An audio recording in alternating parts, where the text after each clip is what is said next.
Illahilladzi binikmatihi yatarahamu ibaduhul mu'minun wa bi taufiqihi wa inayatihi yahtadu dhalun wa yartadi'u dhalimun. Asyhadu an la ilaha illallah wahdahu la syarikalah wa asyhadu anna Muhammadan abduhu wa rasuluhul ladzi la nabiyya ba'dah, amma ba'd. Faqala Rasulullah sallallahu alaihi wasallam sittatu hisal yufsidul amala al-istighalu bi uyubil khalqi wa qaswatul qalbi wa tulul amali wa hubbud dunya wa qillatul haya wa zalimun la yantahi. Hadis riwayat Imam Muslim di dalam ayat. Mintanya yang besar. Katanya Allah maha kuasa. Katanya Allah maha kaya. Mintanya harus yang besar. Itu nganggap enteng. Ke presiden minta sepeda, gampang teuing atau bisa ribuan sepeda dikeluarkan ya. Presiden mintanya Rubicon. Mintanya Lamborghini, pantas. Oh, mau ke Allah mah yang maha kaya, Lamborghini aja sedikit. Berikan aku rezeki yang melimpah. Sesudah melimpah teh kalaka susah. Asa genah keneh baheula. Ibu pernah mengalami begitu?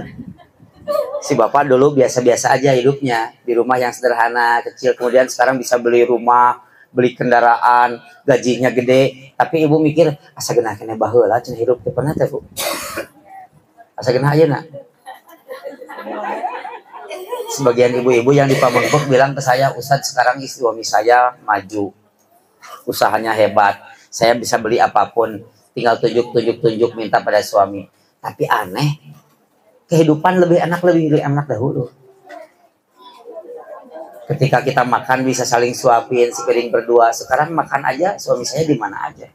Bisa tidur sekasur berdua. Sekarang tidurnya di kasur yang mana aja. Iya. Ya kan di rumah kasur ada beberapa biji. Bukan beberapa rumah, beberapa biji kasurnya. Ini pinter sekali ya. Jadi konotasinya kemana gitu. Traveling. Karena nikmatnya tidur itu bukan di kasur. Kasur itu hanya fasilitas untuk menjadikan tidur nikmat, padahal tidak menjamin. Tidur yang berkualitas kan bukan kasur. Rasulullah saja bangun ketika Qailullah tidur siang, beliau bangun, sahabat lihat dari tikar jelek, dari anyaman daun kurma yang kering. Kata sahabat, Rasulullah kalau mau kasur aku kirim ke sini, nanti aku suruh pembantu. Kata Rasulullah, nikmatnya tidur itu bukan pada kasur, tapi ada pada dirimu sendiri. Ya nggak, Bu? Coba rasakan, Bu. Apa artinya alga spring bed sampai 4 ditumpuk, tapi tiap lep, wah ruas, gitu udah KPK, kan repot. Tapi tukang ojek, tukang beca di pinggir jalan kena debu, kerek tarik. Oh, nikmatnya di situ, kasurnya di sana. Ternyata bukan nikmat yang kecil, tapi rasa syukur yang kurang. Selalu merasa kurang. Kalau air yang menetes bisa menghilangkan dahaga, maka kenapa engkau meminta air yang lebih banyak yang bisa membuatmu hanyut dan tenggelam? Sewajarnya saja. Nah, ibu-ibu sekalian yang dirahmati Allah, yang ketiga apa tadi? Watulul amal. Kalau terlalu banyak angan-angan dan cita-cita, nanti dipasihana seueur, Bu. Ya. Dipasihana seueur. Ada orang di PHK, kerjanya di pabrik, yang satu di PLN, di PHK masuk ke masjid, jadi getol ibadahnya tidak banyak waktu luang, guleran gitu. Awal kalimatnya dari lau, lamun, makanya kata Rasulullah, la taqulu lau fa innal lau min amali syaitan. Janganlah kalian mengatakan kalau begini pasti begini, kalau tidak begini pasti tidak begini. Karena kalimat kalau itu, andai itu adalah celah bagi setan untuk masuk. Tapi katakanlah qadarallahu hadza, Allah sudah mentakdirkan ini untuk kami. Hariung duaan tes sholat teh cek nusa urang teh oh ini mah di PLN sarua urang kita di pabrik lamun maneh boga duit 200 juta rek naon urang merek meuli sawah sing lega jadi mau meuli beas sabab beas kan ayeuna 270.000 per karung capek mulian beas sawah we cing lega yang penting sawah saya luas 200 juta saya belikan sawah akan saya garap.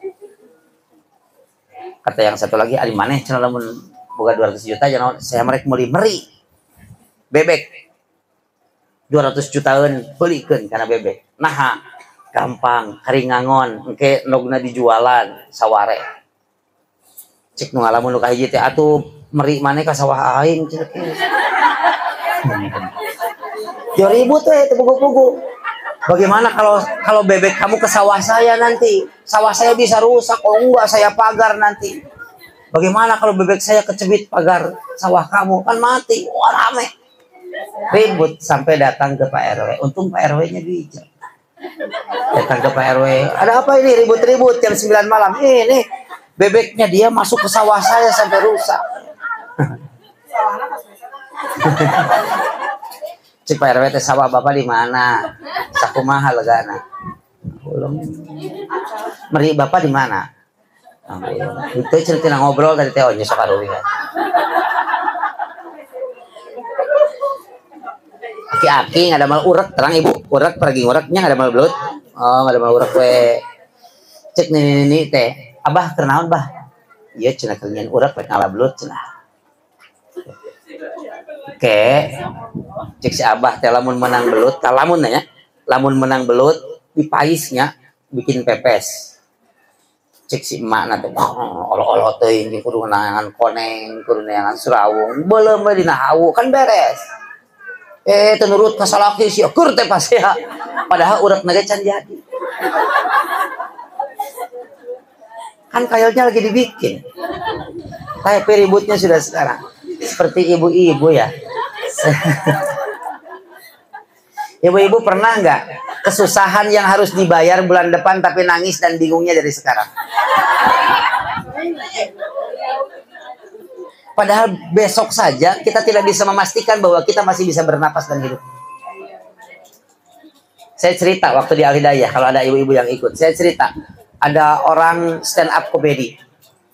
Dia stand up comedy membawakan sebuah candaan ya. Stand up comedy kan begitu, candaan ilmiah. Wah, rame, riuh semua ketawa. Lucu sekali itu. Besoknya dia stand up comedy lagi. Tapi bodorannya masih itu juga. Jadi kurang kan yang ketawa udah tahu kemarin, yang kemarin. Kurang yang ketawa. Hari ketiga dia ngobrolin itu lagi. Temanya masih itu lagi. Yang diceritakan yang kemarin, nggak ada yang ketawa sama sekali. Si orang yang stand up-nya tanya, kenapa ibu tidak ketawa, bapak tidak ketawa? Kan kemarin sudah 2 kali, sekarang diulang lagi bodoran itu. Kata orang itu, kenapa ibu tidak bisa tertawa dengan bodoran yang sama, sementara ibu selalu menangis dengan kesusahan yang sama? Kan kesusahan itu tiap bulan. Tapi tiap bulan nangis, aja nangis pan kamari gatos tuh. Udah tuh rame tuh nangis tiap bulan mah. Bari kesusahannya masih itu juga.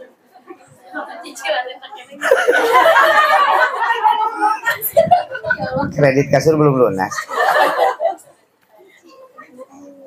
Watulul amali yang keempat wahubud dunia, terlalu cinta pada dunia. Cinta pada dunia itu boleh diwenangkan dalam agama. Tapi kalau ada kalimat terlalu itu jelek. Terlalu kenyang, terlalu pinter, terlalu lapar. Susahnya lapar, terlalu lapar dengan terlalu kenyang sama. Lapar pisan ripuhnya. Ripuh, wareng teuing. Ya sama. Sangsara pisan, ripuh, beunghar teuing. Aduh, ka mana miceun duit ya. Orang kaya sampai dijadwal makan ini udah sampai makanan luar negeri udah. Nah, ulang besok makan apa? Besok makan apa ya? Bingung tah, dahar wae isuk bingung. Besok makan apa ya? Orang yang miskin apa besok makan ya? Jadi orang miskin itu mikirnya besok bisa makan nggak? Kalau kita apa yang dimakan saja sulit sekali. Wahubud dunya terlalu pinter teuing awan, wareg teuing awan, beunghar teuing awan teh Bu jelek. Geulis teuing ngewa tuh. Saja naon. Sarumi teh. Naon nih? Itu geulisnya, geulis teuing. Mun geulis teuing giung Bu istri mah. Tahu ya Bu ya? Tahu giung? Kayak gula pakai pemanis lagi giung gitu. Jadi lamun geulis teuing giung eta teh. Kaherang gitu, glowing pakai MS Glow kayaknya.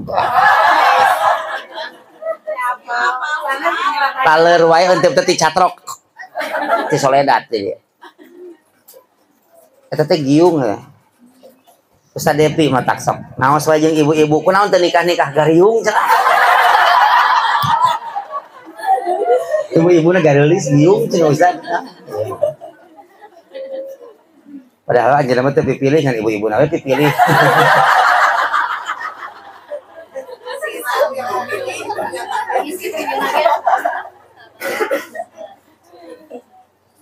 Mana aya ibu-ibu janda katanya di walayana ibu-ibu janda ngadoa gitu ya Allah sawios abdi mah nu penting mah bager we keun we siga kumaha we kurunyung cenah Ustaz Depi ngalaman atuh Gusti tong kieu-kieu teuing.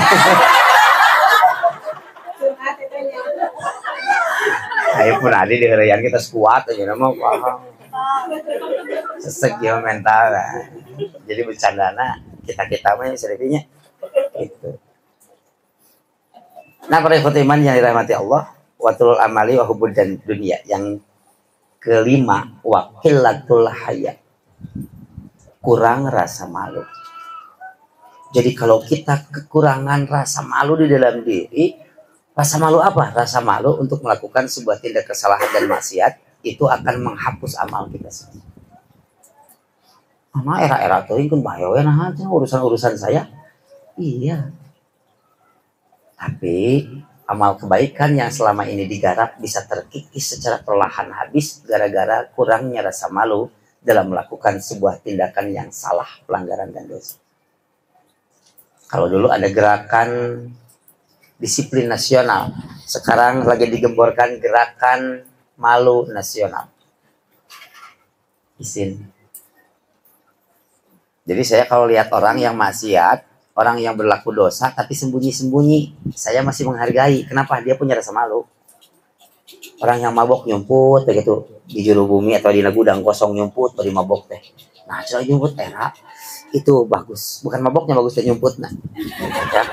Kenapa bagus? Karena dia masih punya rasa malu. Artinya ada potensi untuk sadar. Ibu-ibu jarang pakai kerudung. Keluar teh, saya lewat, lompat ke bumi. Ngahanduk tanya, Ustaz, punten, aduh, nyaman itu Ustaz tengah langkung. Padahal saya nggak ada urusan dengan kerudung. Puntennya Ustaznya, saya bilang, ya Allah, luar biasa sekali. Dia masih punya rasa malu. Ini hebat sekali. Keren ya. Tapi kalau orang sudah tidak punya rasa malu, campur jeung agama, alhamdulillah, cenah anjing demi Allah teh mabok anjing. Soalnya di terminal. Gara-gara rasa malu orang sadar, di Arjasari saja, yang disebut nama ya, kode etik jurnalistik, sudah ada 2 orang yang berhenti karena malu katanya. Kalau saya lewat, dia lagi minum malu. Alhamdulillah, cenah Ustaz baheula mah abdi kieu wae, aya nu abdi teh kieu. Naon salat sanes mabokna ku galon. Enggak, maksudnya salat. Alhamdulillah sekarang saya belajar salat. Wakilatul haya terakhir wa zalimun la yantahi. Zalim benci terhadap orang tanpa berkesudahan. Sedil teh aya tungtungna kitu. Da jalmi mah Pak lamun Bu mun tos sedil ninggal senalna da geuleuh atuh. Sok aya hayamna we di baledog, padahal cek hayam teh da abdi mah sanes putrana kukutanana abdi mah. Lihat ayamnya aja jelek, lihat bajunya aja geuleuh we. Orang kalau sudah benci begitu. Tapi agama membatasi. Habibaka haunan ma. Cintai orang yang engkau cintai sewajarnya. Karena tidak mustahil suatu saat engkau akan membencinya. Dan bencilah orang yang engkau benci sewajarnya. karena suatu saat tidak mustahil engkau akan mencintainya. Ibu pernah teh geuleuh teh ayeuna mah jadi resep pisan pernah? Pernah teh? Atawa baheula bogoh pisan ayeuna jadi sedih pernah teh? Oh, pernah ka mantannya. Mantan. Tuh, bukan sampah. Buanglah sampah pada tempatnya, buanglah mantan pada temannya.